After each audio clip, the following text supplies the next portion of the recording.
Jim Feist in Las Vegas for JimFeist.com. I have a lot to say and so little time to say it in. These videos can't be too long. The longer they get, the less people want to hear them. But if you have something to say, you got to say it. What have we learned in the first 2 weeks of the NFL season? First of all, what I've learned, and I'll tell you this next year, put it in your saddlebag and use it. The preseason games don't tell us much. That's for sure. There's a few teams that are so well put together, Buffalo, for example, that they come out and they play almost the same as what they ended last year. Red hot, on fire. But most teams, they didn't play their players enough. There was not enough sessions with their pads on, not enough hitting. They weren't sharp.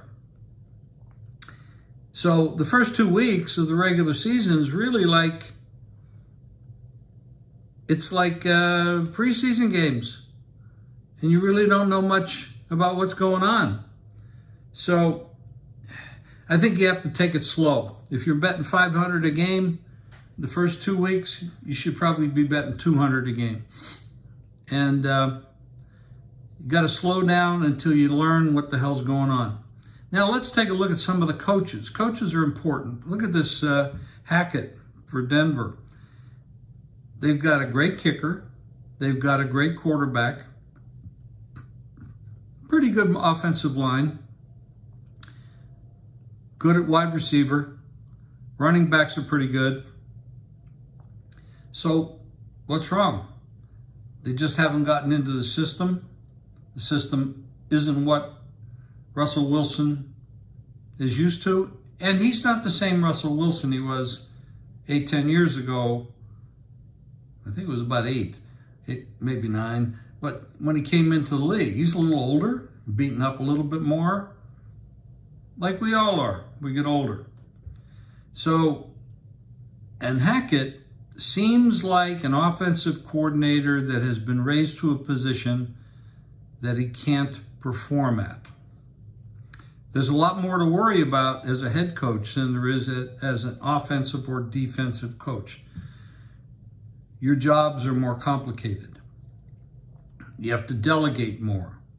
You can't you can't be the offensive coordinator and the head coach at the same time unless you have a lot of experience. There's a few people that have been able to do that.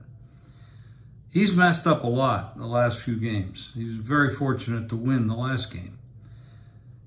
Going forward, you have to think he's going to get better at what he's doing. This goes down the road. I mean, look at what happened the other night when Philadelphia hosted Minnesota. Is Jalen Hurts and the Eagles really that good? Are they really that good? Are the Vikings and Kirk Cousins really that bad? Is Tennessee as terrible as they looked at Buffalo, who seems to be the best team in football right now?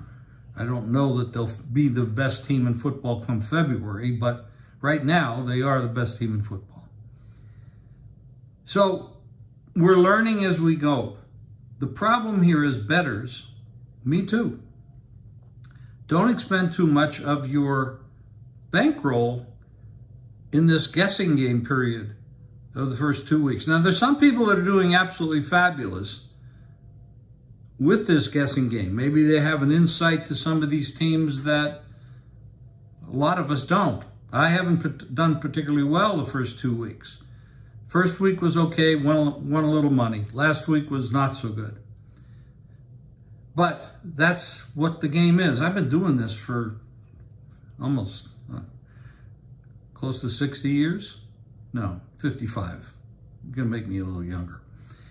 So I've learned my lessons. When you make a mistake, when you get a little too enthusiastic about how smart you are, you really learn that you're a human being and you're not all that smart. You got to keep correcting yourself. Well, now I have a list of teams I like this week, and I'm more confident this week in my selections without hearing or listening to anyone else or reading what they're saying I love to hear narratives from other people and what they think, because there's a lot of smart people out there. However, right now, after seeing what I've seen for 2 weeks in the NFL and in college, I'm much more confident in what I'm seeing now than I was 2-3 weeks ago. And I should have known that going in, because I've been around long enough to know that. So I'm trying to pass that on to all of you. Don't get too wrapped up in this preseason narratives that you're reading and the projections and all that stuff, because it's nothing. It means nothing. Slow down early, speed up late. Now, I'll be back with more of these videos, educational videos, if you will. You don't have to follow what I have to say, but you fade me or follow me, whatever. Anyway, have a good day. We'll talk to you soon.